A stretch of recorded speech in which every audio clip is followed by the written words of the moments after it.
Jangan lupa like, komen, dan subscribe channel YouTube TVRI Bengkulu dan nyalakan lonceng notifikasinya. Oke pemirsa, kita lanjutkan lagi obrolan kita pagi ini bersama dengan Bang EN Saputra selaku Ketua Komunitas Kaganga Pusaka kita. Nah Bang, tadi sempat terputus bahwa dari komunitas yang benar-benar mungkin banyak ruang lingkupnya antara sejarah dan budaya dan mengangkat juga nama Kaganga nih sebagai icon, mungkin nama sendiri, branding sendiri dari komunitas Abang sendiri. Tapi kita belum tahu nih bagaimana mungkin cara membaca atau sejarah singkatnya bahwa aksara ulu atau Kaganga ini yang dikenal masyarakat dari seorang Bang EN Saputra itu seperti apa? Ya sebenarnya aksara ulu itu kan kalau kita lihat akarnya ya, dia kan berakar dari aksara Palawa. Palawa kan aksara yang paling tua ditemukan di Indonesia. Mula-mula kan pada zaman Hindu, pada zaman Buddha, orang kan menulis dengan aksara Palawa yang itu sendiri sebenarnya bukan pula asli kita, tapi kan datangnya kan dari India. Dari India. Artinya ada serapan juga ya? Ya, dari India masuk ke misalkan masuk ke Indonesia, huruf Palawanya, terus mengalami perkembangan kan. Itulah yang kemudian berkembang menjadi Pasca Palawa ya. Pasca Palawa tuh nanti ada dua ya secara umum, itu ada Hana Caraka atau Hono Coroko kalau di Jawa misalnya kan. Terus ada aksara Kaganga tadi yang pada umumnya berkembang di Sumatera dan Bugis. Oh, Sumatera dan ya, Bugis. Sumatera juga nggak semua. Nah, yang di Sumatera tuh kalau kita lihat beberapa literatur yang sudah mengkaji tentang itu ya, ada aksara Kaganga Batak ya di Sumatera Utara, ada aksara Kaganga Sumatera Tengah dan Selatan. Yang selatan dan tengah ini kan ada aksaranya Kerinci ya, Jambi, ada aksaranya Lampung, ada juga aksaranya di Sumatera Selatan, termasuk kita yang ada di Bengkulu gitu kan. Nah, yang di Bengkulu ini yang kemudian kalau kita lihat istilah yang digunakan sebenarnya itu aksara ulu ya. Nah, di Bengkulu sendiri tidak hanya terbatas pada satu aksara ulu saja, tetapi beberapa studinya Prof. Sarwi terutama itu memperlihatkan bahwa di Bengkulu juga terdapat beberapa jenis atau varian daripada aksara ulu tadi, sehingga itu ada aksara ulu Rejang namanya, ulu Serawai, ada ulu ulu Lembak, dan ada ulu Pasma. Meskipun dari keempat aksara itu tidak terlalu banyak perbedaannya. Tidak terlalu banyak perbedaannya. Itu perbedaan cara tulisan, pengucapan, atau seperti apa, Pak? Ya, ada beberapa bentuk huruf yang berbeda ya. Karena apa? Karena dipengaruhi mungkin dialek atau bunyi dari setiap daerah itu kan beda-beda itu. Itu saja yang menjadi perbedaannya. Itu. Karena yang kita tahu juga kan ada yang bilang juga mungkin aksara tuh dari Rejang gitu kan, karena banyak juga mungkin yang belum tahu nih gitu Bang. Padahal juga beberapa tempat itu ya punya aksara itunya ya. Ya, selama ini kan orang banyak yang memahami Kaganga tuh punyanya Rejang gitu kan. Padahal memang bukan cuma Rejang gitu kan. Serawai juga punya, Lembak juga punya, Pasma juga punya. Meskipun selama ini memang yang katakanlah banyak melakukan upaya pelestarian, terutama melalui pembelajaran muatan lokal, itu memang kalau kita lihat mayoritas ada di teman-teman yang ada di masyarakat Rejang.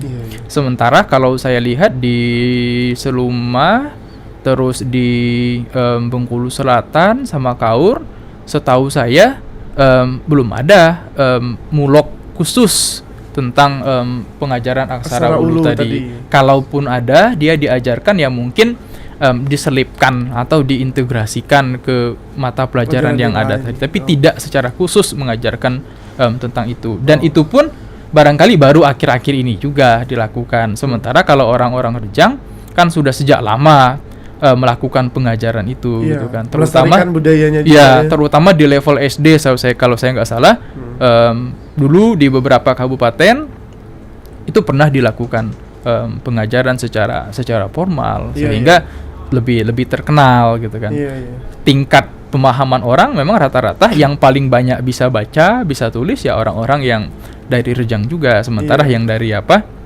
dari Serawai, dari Pasma itu terbatas sekali orang yang bisa membaca dan menulis itu Bahkan tadi. mungkin kalau di kota Bengkulu, orang-orang Bengkulu hanya bisa melihat itu aksara ulu itu di nama jalan ya, Bang ya. Itu kan- Ya di dekat museum ya kalau Iya, saya nggak salah itu iya, ada yang benar, menggunakan benar. itu. Menggunakan itu juga gitu. Nah, yang mungkin dari Abang sendiri keunikan atau kesulitan nih gitu kan. Ini kan aksara ulu ini kan termasuk huruf kuno ya, Bang, Ya. maksudnya kan gitu kan. Mm. Nah, itu bentuknya alfabet sendiri atau seperti apa nih, Bang? Bisa Ya dia kan dijelaskan? ada hurufnya juga ya. Tapi kalau alfabet kita ya yang Latin kan A, B, B, C, D, C ya. segala macam ya. Kalau yang ulu ini kan ada Ka, Ga, Nga, Ta, Da, Na. Jadi satu huruf tuh kayak gabungan dari dua Suku huruf. kan? Oh, Kalau dia huruf Latin gitu kan. Iya, iya. Ka satu huruf tapi ya ada huruf K dan A gitu kan. Nah, Oh, iya. barangkali saya kira agak mirip dengan ini ya, dengan Arab ya. Jadi Batah Oh, iya. ya, Ba kan satu huruf tapi bacaannya Ba. Nah, di sini juga begitu. Nah, sebenarnya kalau bicara sulit atau gampang ya susah-susah gampang sih. Iya, iya. Belajar ini. Pertama memang karena kita mungkin baru ya, itu agak terasa susah. Pertama kita mesti hafal dulu hurufnya gitu kan. Hurufnya itu pun kalau kita tidak secara rutin ya agak susah juga kan Ya, untuk karena harus menghafal pengulangan itu. terus Ya, ya. harus diulang-ulang Iya, gitu iya. kan.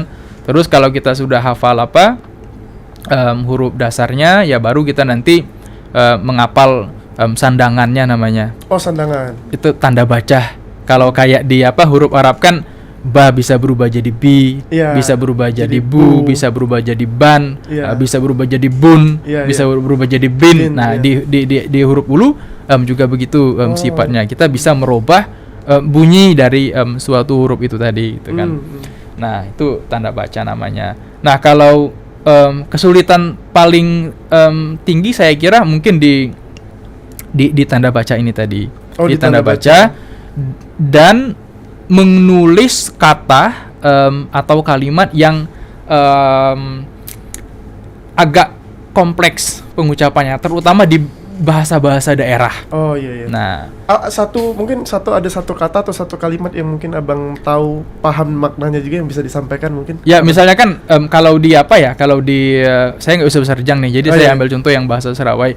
Orang Serawai itu kan bilang balik, balia, Balia. ada ahnya balia, itu kan agak susah dikit kan ininya. Iya. Tapi kalau kita bikin kata misalnya kan yang umum papa, mama, ya kan tinggal gabung aja dua huruf pa sama ma, Ma. jadilah Ya. pama kan, atau mama, emaknya digandeng dua, jadilah huruf jadilah kata mama segala Iya, macam iya, gitu kan. iya. Atau yang lain misalnya kan ada, ya udah huruf a sama da, gampang. Tapi kalau udah harus merubah bunyi, apalagi kalimat atau katanya yang agak sedikit sulit dalam bahasa daerah misalnya, Iya. itu yang kadang-kadang membuat susah gitu kan. Iya. Tapi nggak mungkin lah, nggak bisa langsung ke sana juga belajarnya. Karena step by step juga Ya, lah ya. saya kira kenal hurufnya dulu, bisa merangkai kata, terus bisa merangkai kalimat-kalimat sederhana. Iya, iya. Itu sudah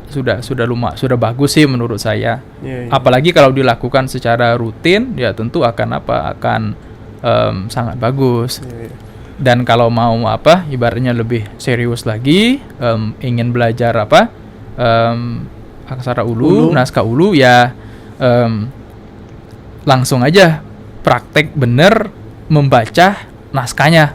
Itu kan lebih susah lagi ya. Iya, iya. Membaca naskah yang ditulis oleh para leluhur kita, ada yang di bambu, ada yang di bila bambu, ada yang di tanduk kerbau. Kalau di Itu medianya zaman ya dulu itu ya. karena belum ada kertas kayak kita ya. sekarang kan, sehingga mereka harus menggunakan media-media yang ada.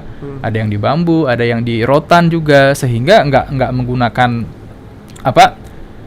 pena atau pensil ya, tapi mereka punya alat sendiri yang terbuat dari besi yang agak tajam yang bisa digunakan untuk mengukir huruf itu tadi di media-media itu tadi. Iya. Dan biasanya tadi kan abang bilang naskah. Naskah itu bercerita tentang sejarahnya kah, atau cerita rakyatnya kah, atau apa biasanya? Nah, kalau kita perhatikan isi naskah-naskah Ulu Bengkulu itu sangat-sangat bervariasi. Oh, sangat bervariasi.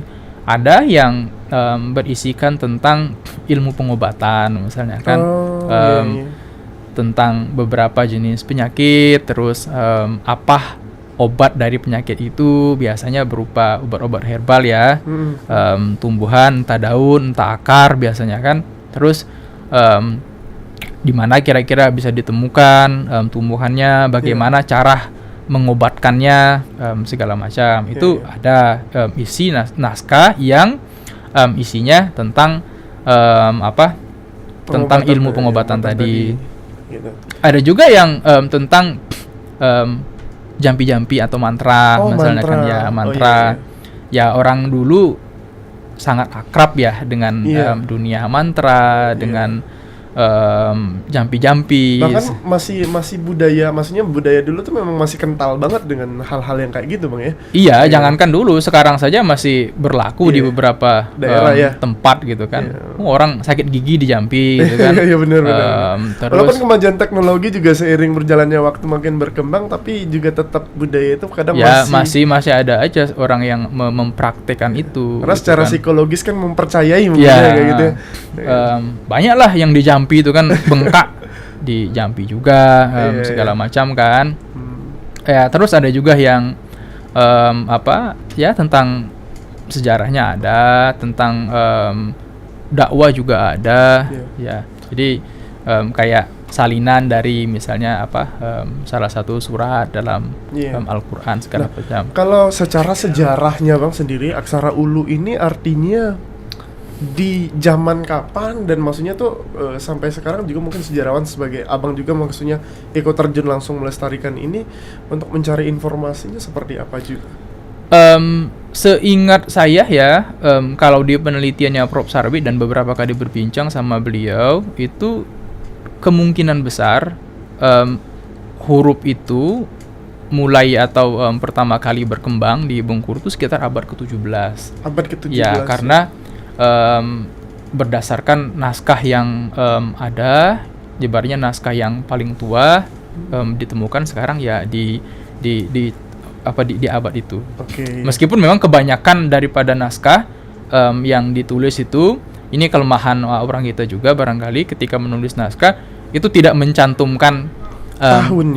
Nah, sehingga orang susah untuk mengidentifikasi lah ini dibikinnya kapan gitu. Nah, Baik, tapi ditahan dulu abang gitu ya cerita-ceritanya, nanti mungkin kita akan ngulik-ngulik lagi mungkin tentang aksara Ulunya, bagaimana mungkin perkembangannya juga sampai sekarang juga. Dan untuk para pemirsa, jangan kemana-mana, tetap di Opini Obrolan Pagi ini.